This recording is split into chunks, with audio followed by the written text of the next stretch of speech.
In Blade Runner, we get plenty of running, but not nearly enough blades.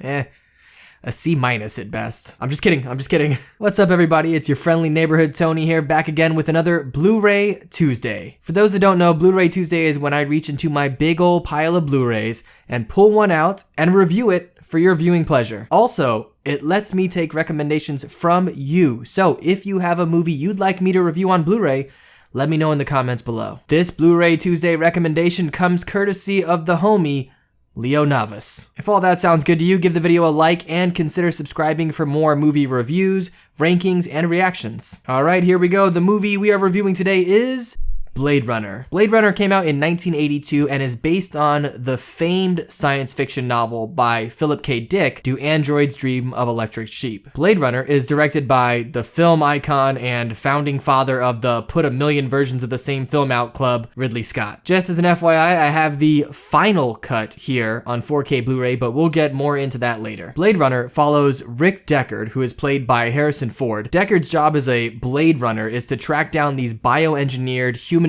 creatures known as replicants and retire them. Of course, in this movie, instead of getting a nice shiny retirement watch, he gifts them with a brand new bullet to the dome. Oh joy. Joining Papa Ford is Daryl Hannah and Rutger Hauer as a couple of renegade replicants, and you have Edward James Olmos as Gaff, who is an officer that kinda works with Ford's character. Blade Runner, more than just a movie, is an interesting piece of cinematic history. You see, the movie had several different versions that were put out over the years, going all the way back to the original theatrical release, which was heavily altered by the production company. The movie has been hated and loved and hated and loved over and over again for about 40 years now. And despite any of the mixed reviews it may have originally received, you simply cannot deny how absolutely important Blade Runner has become. It may not be a feel-good summer blockbuster, but not all films should be. Blade Runner is really one of those movies that operates on so many different levels. You can look at it as just a spectacle, just a bunch of bright neon lights and explosions and a handsome but troubled good guy fighting off the scary bad men. But when you really break it down, scene by scene, examine the themes and the symbolism and the hidden meanings and messages, I mean, straight up, you could write a full-on thesis on this movie. The movie is expertly written, expertly shot. I mean, you can pause at almost any moment throughout the film and just save that as a screensaver. The acting, also phenomenal. As I understand it, the filming process was pretty horrendous for the actors, which resulted in Ford and the rest of them being just absolutely miserable on set. Now, I'm not saying creating that kind of work environment is a wise move for aspiring filmmakers, but in this instance, it kind of worked. The emotions of each of the characters really comes across without the need for a ton of exposition. And the world that Ridley Scott created and built is really a character in and of itself. Truly, it comes alive and it feels like such a genuinely lived-in place. There were a couple of minor plot points throughout the movie that I didn't love per se, but those were really few and far between. All right, before we get into the Blu-ray itself and the specs and special features, if you are enjoying this video, please consider subscribing to the channel and join us on the journey to 300 subs. If you're not sure you want to subscribe just yet, totally cool. If you could, just leave a like on the video while you're here. I'd appreciate that too. All right, as I mentioned before, I have the final cut here of Blade Runner on 4K Blu-ray. There have been a number of different versions of this movie on all kinds of formats over the years, and this is, without a doubt, the definitive version to get. The 4K Blu-ray has an intro by Ridley Scott in which he basically lets you know that he was directly involved with a complete overhaul of the original film. And really, I cannot imagine there ever being a better looking version of this film. In addition to having a gorgeous 4K HDR image, the Dolby Atmos audio track is equally incredible. I mean, really, this is as good as it gets when it comes to updating a film that was originally shot in the 80s. Bravo to Mr. Scott. All right, now, to get to my favorite part, and probably the biggest part of this entire video, the special features. And oh Lord, guys, there is so much when it comes to special features on this disc.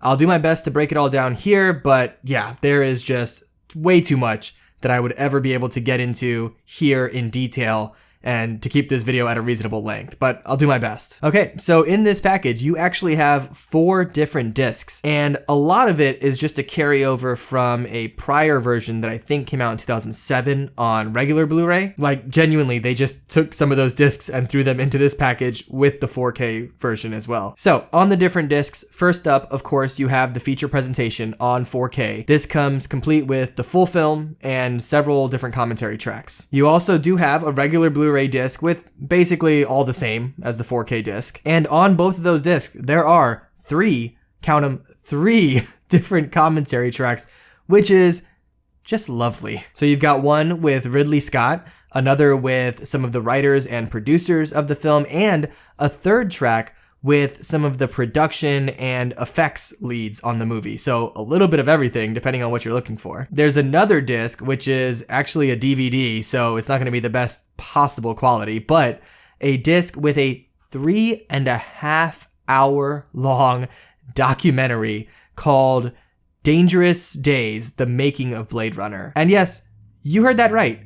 3.5 hours. The documentary is literally longer than the film itself. Absolutely nuts. Then you have another disc that's called the Enhancement Archive, and this is the one that has a ton of different special features, little featurettes on there. So I'll try to break these down as best I can. Okay, up first, there is The Electric Dream, which is a 15-minute tribute to the late author of Do Androids Dream of Electric Sheep, Philip K. Dick. There's another featurette on here called Sacrificial Sheep, which is relating the novel to the actual film, and it's going to go over just some of the changes that occurred in that transition. There are a series of audio interviews by Philip K. Dick from, I believe, the 80s that you can also check out on this disc. You have a graphics and production design featurette as well.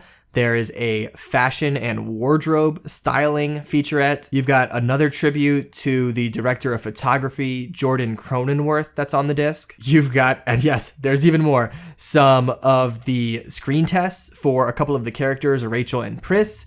There are a bunch of deleted and alternate scenes. I'm talking, I think, almost an hour of deleted, extended, alternate scenes. Then you have some of the more vintage, behind the scenes, outtakes and on-set kind of stuff. There's something on the poster art, which I believe a lot of it was done by Drew Struzan, who is absolutely a legend. If you don't know who he is, definitely look him up. He has done some of the most famous poster art for movies that you've probably ever seen. Then there's another featurette that goes deeper into Harrison Ford's character Deckard.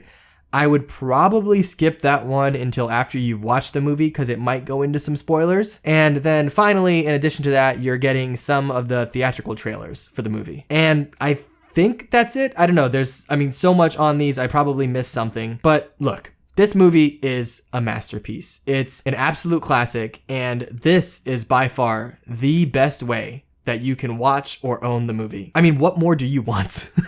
Really though, this is one of those situations where if you are into film, or if you fancy yourself a cinephile, or if you just dig sci-fi in general, you have to own this movie. I feel like a salesman here, which is hilarious because I get nothing from selling you this. But if you are going to own this movie, this is the way to do so. The final cut. On 4K specifically. I will say this package wasn't particularly cheap. This wasn't an $8 movie. I think I paid $20 to $25 for it. But again, this is a must own, and it has an ungodly amount of bonus content. So really, I would have paid twice as much, and I would still tell you to buy it if it costs that. But of course, these are just my thoughts, my opinions. Let me know your thoughts in the comments below. Have you seen the final cut of Blade Runner? What did you think? Is it your favorite version? Otherwise, let me know. What are some other sci-fi flicks that you consider to be absolute classics? I've also got a complete playlist right over here with all of my other Blu-ray Tuesday reviews. If you'd like to hear my thoughts and maybe get some recommendations, you can click right on into there now.